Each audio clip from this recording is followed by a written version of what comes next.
Susan Marie Powell is an American missing person from West Valley City, Utah, whose disappearance in December 2009 and the subsequent investigation garnered national media attention. She had two children named Charles, who was 7 years old, and Braden, who was 5 years old. On the morning of December 6, 2009, Susan, Charles, and Braden attended church services. A neighbor visited them at home that afternoon, leaving at about 5 p.m. This was the last time Susan was seen by someone from outside the Powell household.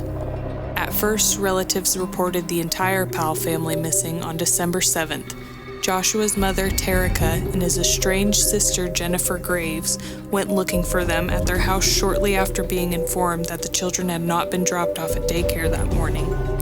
They had called the police after failing to make contact with Joshua or Susan.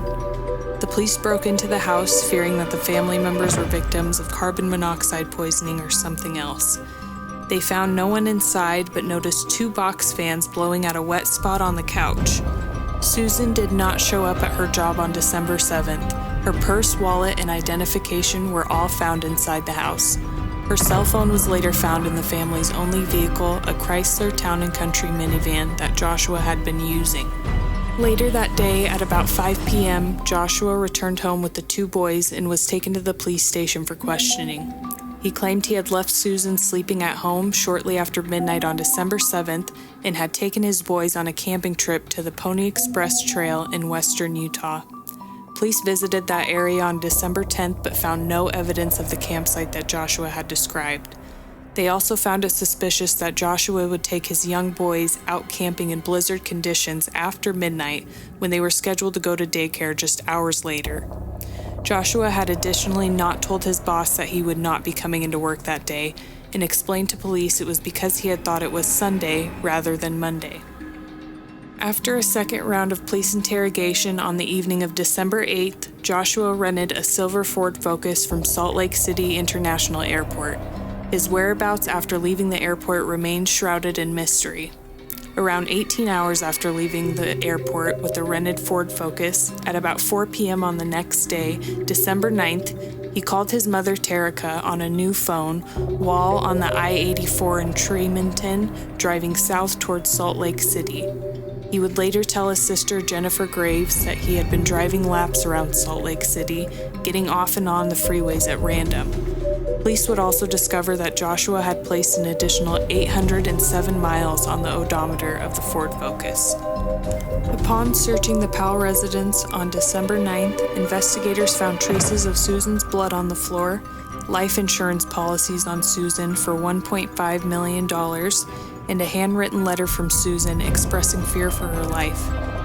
DNA test results released in 2013 matched one blood sample with Susan, while another sample was determined to have come from an unknown male contributor.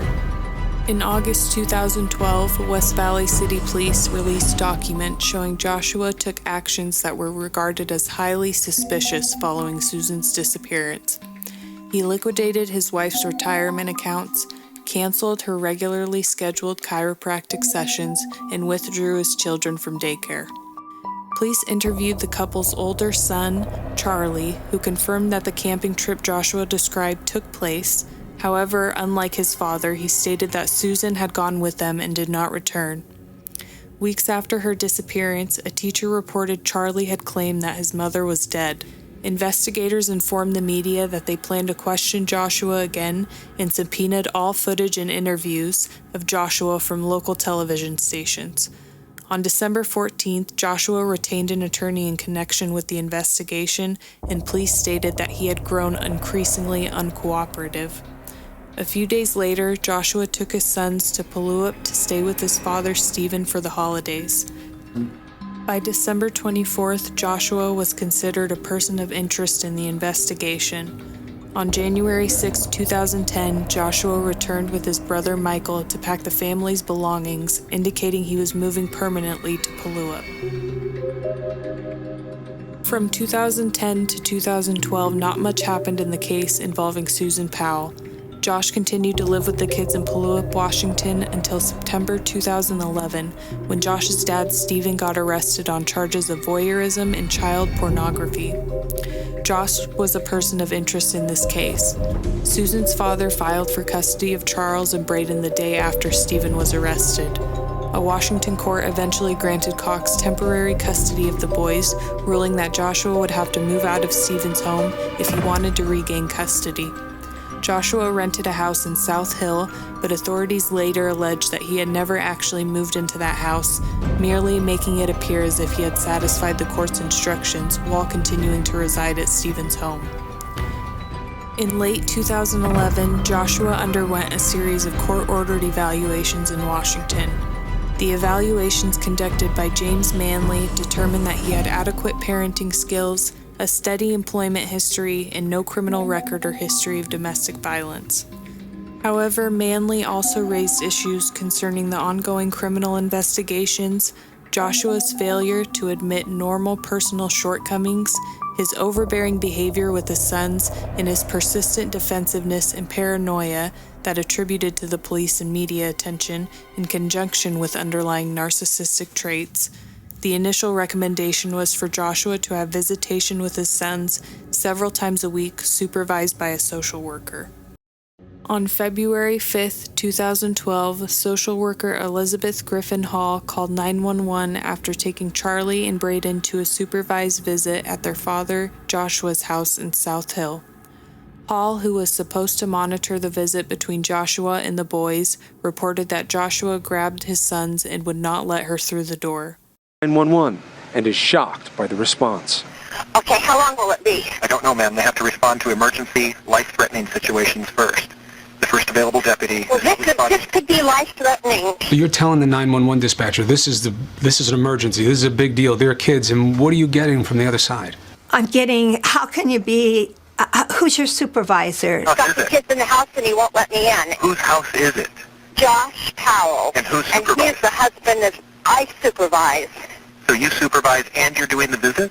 Yeah, You're I supervising supervise yourself? I'm not getting an emergency response. They're not responding to me at the level that I'm telling them that I could smell the gas. I can smell the gas. I told them that. After 2 911 calls and over 10 minutes of questions, Elizabeth is knocked back by a massive explosion as the house becomes a fireball. Local authorities treated the case as a double murder-suicide, saying that the act appeared to have been deliberate. When authorities notified Stephen, Josh's dad, he didn't seem very upset by the news, but was angry towards authorities who notified him. 2 weeks later, Stephen invoked his Fifth Amendment right to not answer questions regarding Susan's disappearance. Chuck Cox and others have stated they believe that Stephen knew what had happened to Susan. Stephen was convicted on the voyeurism charges in May 2012. After a relatively brief investigation, officials confirmed that the explosion had been deliberately planned. The official cause of death for Joshua and the two boys was determined to be carbon monoxide poisoning, though the coroner also noted that both children had significant chopping injuries on the head and neck. A hatchet was recovered near Joshua's body, and investigators believe he used the tool to attack the boys before being overwhelmed by smoke and fumes. The fire investigation also found 2 5-gallon cans of gasoline on the premises, as well as evidence that gasoline had been spread throughout the house. Friends and relatives of Joshua told authorities that he had contacted them by email minutes before the incident to say goodbye.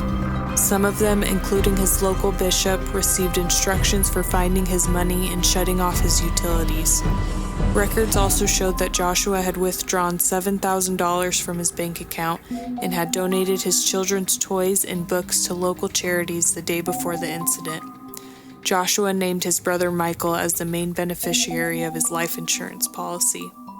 Charles and Braden are buried at Woodbine Cemetery, which also contains a memorial for their mother. Susan remains a missing person, but given the fates of her sons, it is widely believed that she was murdered by her husband Joshua.